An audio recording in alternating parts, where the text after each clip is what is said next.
Талғарда тағы қылмыс. Шерзат Полаттың ісінен кейін Алматы маңындағы криминалды қалада қылмыс саябырлады ма десек, керісінше болғаны ма?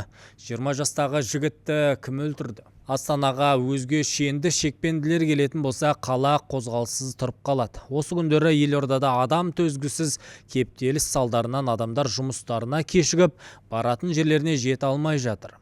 ЛРТ мәселенің шешімі ме қашан іске қосылмақшы? Астанада атақты блогерлердің отбасы Жанабыловтарға қатысты сот отырысы аяқталуға жақындады. Блогерлерге 4 жыл мерзім берілуі мүмкін екен. Прокурор не айтты? Ақпарда осыларға тоқталам. Құрметті көрермен, біздің шығарылымды тек көріп қана кетпей, тіркеліңіздер, лайк пен пікір жазыңыздар.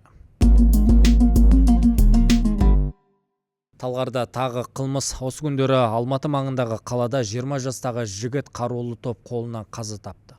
Оқиға әлеуметтік желіде қатты талқыланып жатыр. Марқұмның есімі Ануар Мұсаев екен.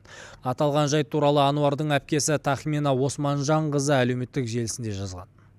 Ақпарат бойынша жігітке 10-нан астам адам тепкіге алған, алайда қазір қамауда тек бір ғана күдікті екен. Оқиға 12 сәуір күні болған. Талғар ауданына қарасты Гүлдала ауылында жастар арасында төбелес болады. Марқұмның әпкесі Тахмина Османжан қызының айтуынша, бұл кездейсоқ жанжал емес. Жігітті 10-нан астам адам қоршап қорғануға мүмкіндік бермеген. Ол пышақ жарақаттарынан оқиға орнында жан тапсырды. Бізде бейне жазба бар, 30-дан астам куәгер бар, бірақ қамауда бір ғана адам отыр. Қалғандары бостандықта жүр. Одан бөлек отбасымызға қысым жасалып жатыр. Бізді татуласу туралы құжатқа қол қоюға мәжбүрлеуде. Марқұмның отбасы барлық қатысушыларды анықтап, істі әділ тергеуді талап етіп жатыр. Елде ең резонансты іс ретінде қаралған Шерзат Полаттың оқиғасы естеріңізде шығар. Осы трагедия қайталанғаны ма? Ол кезде де 16 жастағы бозбаланы бір топ азамат қоршауға алып, аяусыз ұрып соққан еді. Қылмысқа барғандардың алды 24 жыл, одан кейін 10 жылдан астам мерзім арқалап кеткен еді. Ал өңірге жауапты құзырлы орган мамандары ше, олар қайда қарап отыр? Осы апта Астана көшелерінде, әсіресе сол жағалауда ерекше кептеліс орын алды. Қалаға жоғарғы мәртебелі қонақтар келіп жатыр. Одан бөлек үлкен көлемдегі саммит өтіп жатыр екен. Өздеріңіз естіп білгендей, елордаға ресми сапармен Моңғолия елінің президенті келген еді. Одан бөлек аралды құтқару мәселесі талқыланған үлкен экологиялық саммит өтіп жатыр. Онда 4 елдің басшылары әрі лауазымды қор басшылары да қатысып жатыр. Саммит қорытындысы бойынша келесідей құжаттарға қол қойылды. Бірінші, халықаралық аралды құтқару қорына Қазақстан Республикасының төрағалық ету барысы туралы халықаралық аралды құтқару қоры құрылтайшысы мемлекеттер басшыларының шешімі шықты.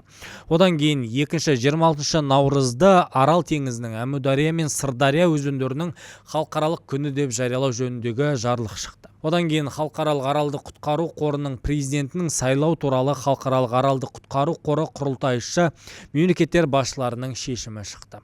Халықаралық аралды құтқару қоры құрылтайшысы мемлекеттік басшыларының Астана мәлімдемесі де жарияланды. Одан басқа қалада осы күндері шұрық тесік жолдарды жөндей бастайтынын жақсы білесіздер. Осы шаралар аясында қала басшылығы жол жүру бағыты бойынша қандай шектеулер барын айтып хабар таратқан. Алайда осы күндері әсіресе оң жағалаудан сол жағалауға өтіп жұмыс істейтіндерді біраз әбігерге салды. Сағаттап кептеліс, автобусқа мінген жолаушылар кептелістен шаршап, жұмыстарына жаяу баруға мәжбүр болады. Тұрғындар тәртіп сақшылары кейде асыра сілтеп, жол қозғалысын әдейі тежеп тұр деп санайды. Осындайда жыр болған ЛРТ қосылса, жүктемені сәл де болсын азайтар ма еді? Айтпақшы, Астанадағы ЛРТ жақын уақытта іске қосылуы мүмкін екен. Қашан қосылады деген сұрақтан қала әкімі Жеңіс Қасымбек мезі болғанда шығар. Ол алдағы 2-3 апта ішінде іске қосылуы ықтимал екендігін мәлімдепті. Қала басшысының сөзінше, жүйе барлық сынақтан сәтті өткен. Қазір желде 18 пойыз қатынап, аралығы шамамен 3,5 минутты құрайды екен. Тіпті ЛРТ сағатына 80 км жылдамдықпен жүре алады.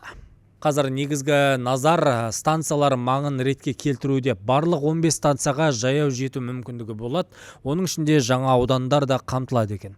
Жолдарда асфальттау жұмыстары жаз соңына дейін аяқталады деп сендірді қала әкімі. ЛРТ-ның дайын тұрған нысандары мыналар: Абу-Даби Плаза, Астана Арена, Мега Силквей, әуежай және де жаңа темір жол, нұрлы жол вокзалы. Жедел жолаушылар көлігінің жолақысы уақытша 200 теңге болады. Неде болса 40-ына шыдадық қой, енді 41-не де шыдайық көрерім. Осы күндері атышулы блогер Жанабіловтерге қатысты сот процесі аяқталуға жақын. Мемлекеттік айыптаушы миллиондық оқырманы бар блогерді 4 жылға бас бостандығынан айыруды сұрады. Прокурор екеуінде қылмыстық кодекстің 214 және 218 баптары бойынша кінәлі деп танып, әрқайсысына мүлкін тәркілеумен бірге 4 жыл бас бостандығынан айыру жазасын тағайындау керек деп есептейді екен. Ал әйелі Эльмира Төлегеноваға қатысты жазаны 1 жылға кейінге қалдыру ұсынылды. Жұбайы Эльмира Төлегенованы 214-218 бап бойынша кінәлі деп танып, 2 жыл 6 айға қамауды сұрады прокурор. Еске салайық, көп жағдайда сот үкімі прокурордың үкімімен сәйкес келіп жатады.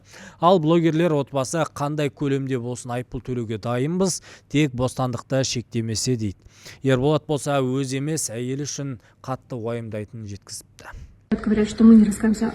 А кто вот может это утверждать? Да, Они находятся с нами, они живут с нами. Или біздің ішкі дүниемізде жүр ма деген сияқты ғой. По 214 статье мы признали свою вину. И изначально, когда еще было административное разбирательство, даже до еще, когда мы были в комитете, мы готовы были подписать. Но после того, как нас убедили, что после того, как мы подпишем административный протокол, в отношении нас начнется уголовное преследование через 3 месяца, через полгода. Конечно же... Осындай кезде кімге сенесіздер деген сияқты ғой. То есть, кроме адвоката, басқа И вот ешкімге. утверждать, что у нас якобы был умысел, и мы все знали. Если бы мы знали, что вот будут вот такие вот наказания, почему мы тогда не согласились сразу еще тогда в административном суде оплатить штраф? Мы бы лучше тогда оплатили бы, да, и все это закончилось. Блогерлер отбасы ісі осылай насырға шабатын білмедік деп отыр. Олар 214 бап бойынша кінәмізді толық мойындаймыз дейді. Ақпарда айтылған жайттарға қатысты өз ойларыңызды ортаға бөлсеңіздер болады. Егер әділетсіздікке тап болған елестуі тиіс оқиғаларыңыз болса, пікірге жаза кетіңіздер. Біз барлығын оқып отырамыз. Ел іші тыныш болсын.